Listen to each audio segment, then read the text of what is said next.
seasonal pop-ups are taking off right now. It's a great way for bars to start creating revenue out of nothing, out of thin air. Gabe here has done that with the Halloween pop-up, generating a ton of traffic. Now you've done it with the Christmas pop-up. Matter of fact, you turned it around immediately. Can you touch on the inspiration behind doing these seasonal pop-ups and your experience with it? Yeah, so this is my third year, doing the Christmas pop-up. It's, over-the-top decor, themed cocktails, full immersive experience. We want you to come in here and not know where you're at in Dallas. We're on Lower Greenville, but you're walking through these doors where it doesn't look like Hyde was, a couple weeks ago. And especially compared to some of the other bars in the area, you guys are going the extra mile. Can you touch on how that's been beneficial for you guys creating traction? Yeah, I think the decor kind of just speaks for itself. We are a light come in type of decor situation, right? You see us on the street and you want to come check us out, right? You love Christmas, you're gonna see all of the lights and just walk right in and see what's happening. Is this something that is RSVPs or this walk-in traffic where you're able to generate this additional revenue? We actually turned off RSVPs from 5 to close because we just want all the walk-in traffic to come in, and we operationally are building our operations to make sure whoever wants to come in through this door, as long as this doesn't max out capacity, you're coming in.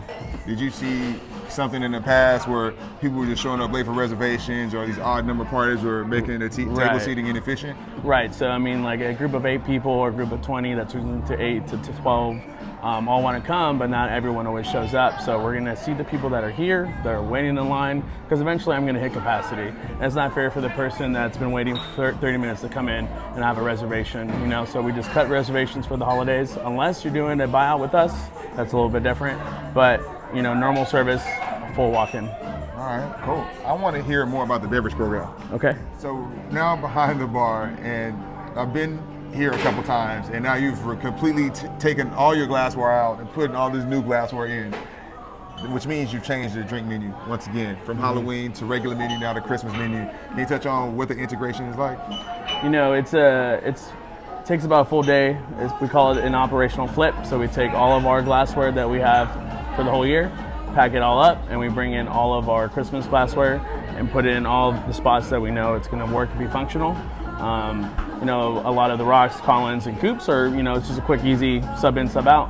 But as you can see, this glassware is a little bit bigger and awkward, so we have to be creative and pull some bottles away, simplify our normal menu, and just kind of focus on the miracle drinks. Vodka soda, what glass does that come in? It will be a Collins branded glass.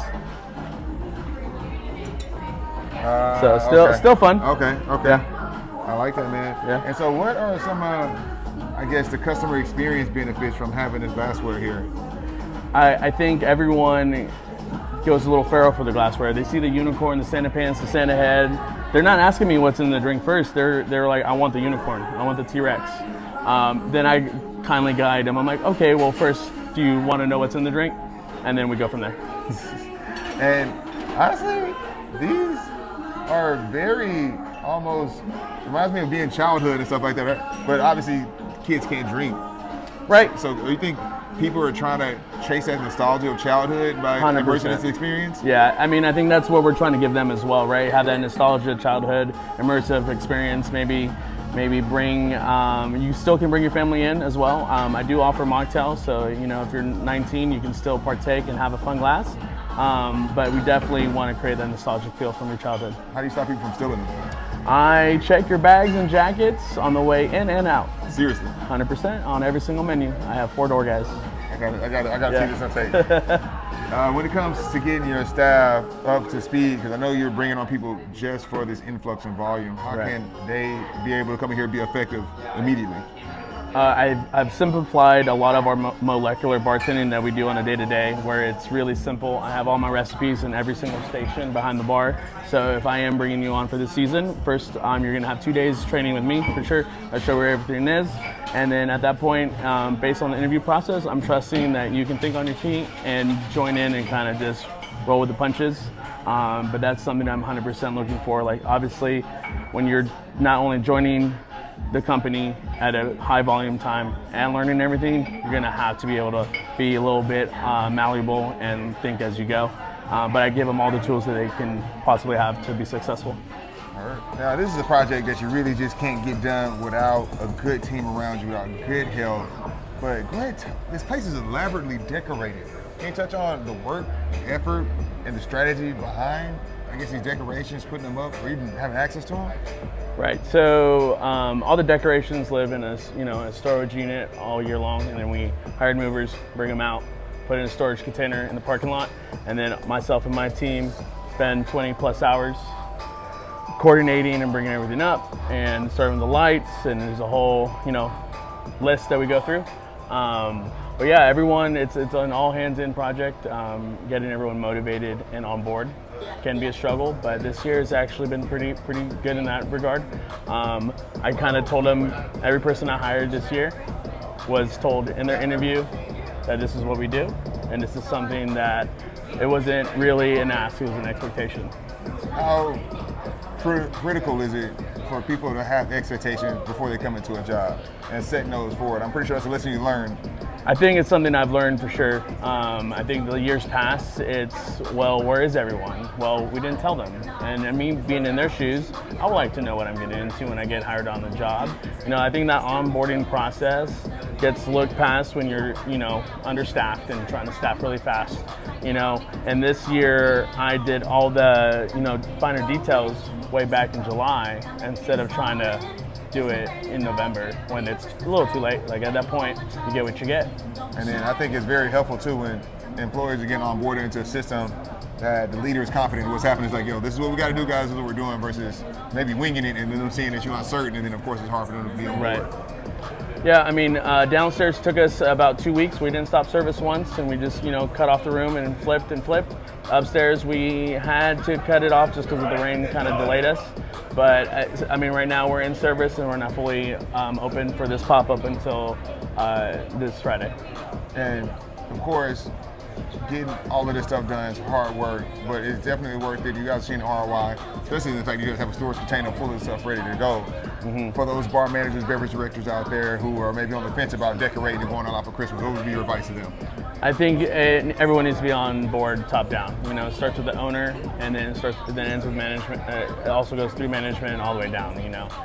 But trying to convince that owner might be a little hard, but it is 100% worth it. I think right now we are experiencing something where everyone sees us and they just want to check us out, and we're no longer fighting getting them through the door. They're already coming in, so now we just have to make sure they stay. And speaking about making sure the team is on board, I heard you bringing in some speed rail bartenders. Talk to me about that. Yeah, I think I've got 2 right now, 2 speed rails bartenders. One of them became a good friend of mine, Sticks. He has adapted really well into my program. Alan just bringing on seasonally, and I'm pretty confident he can think on his feet and bartend.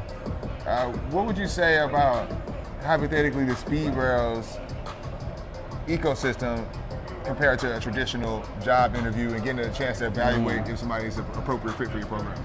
I think part of my interview process includes a bar practical. So I do test their bartender skills where I give them 6 drinks to make part of the interview process. Me seeing the ecosystem of speed rails, I've already seen that multiple rounds, multiple times, and I've seen how they bartend. I see kind of their bad habits, or it is a competition, so it's not all ironed out how it would be truly behind a bar. But I think having that visual, like I've seen Sticks bartend multiple times before I even thought of offering him to come on board. And we ended up doing a vlog during a Halloween pop-up. One of the videos kind of went viral. You kind of breaking down how your back bar was set up. In the comments, somebody said, yo, I like this guy, I like the bar that he's working at, and I come to find out he's working here today. Go ahead and touch on what it's been like me forcing your face on the internet right now. It's something that I was a little uncomfortable with in the beginning of the year, but at this point, I'm taking everything in and figuring it out, and I think that was kind of cool because I was like, okay, this dude's in my comments, but then I was like, hey man, just send me your resume and see what's up. And it was a very impressive resume. He interviewed very well, and he's a hard worker, and at the end of the day, that's the basis of what I'm looking for. And I just want to stress to you guys, especially if you're working so hard and you can't get access to job opportunities, hopping on the internet, connecting with operators that you can align your vision with is another way to kind of start throwing your hat in the ring. Mm-hmm. So all in all, I love the concept, love you grinding. Make sure you come check out the pop-up. When does it end? All the way through December 31st. All right, man. Yeah. January pop-up? No. Oh, also join the Railz chat. That's where all of my industry leaders are. The link will be right here in the description. I'll see y'all. Sweet.